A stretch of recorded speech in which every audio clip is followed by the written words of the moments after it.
Imagine being called from the stands at your first ever high school pep rally and on the way down, tripping over an untied shoelace and falling about 10 steps. For many, this can be seen as a funny or comical event, but for myself, I can relate to this all too well, as this is what had happened to me in my first year of high school.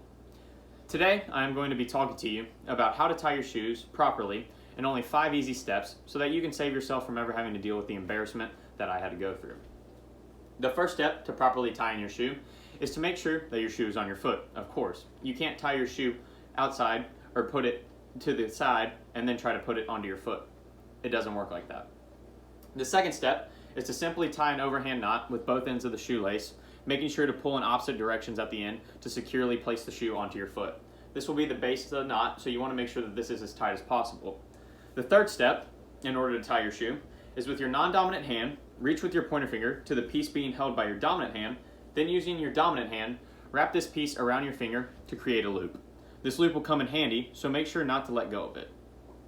The fourth step in tying your shoes properly is to take the end of the shoelace being held by your non-dominant hand and wrap it around the thumb and the loop in which you had just created, making sure to leave a pathway under your thumb for you to then take this piece of the shoelace to run it back through in order to create a second loop.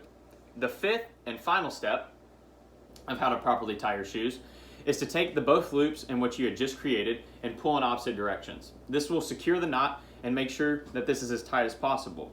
However, if need be, depending on the shoelaces, they will slip from time to time, so it's always good to take both loops which you had just created and tie another overhand knot. This, per se, will be double knotting your shoes, which can be seen as the most secure form.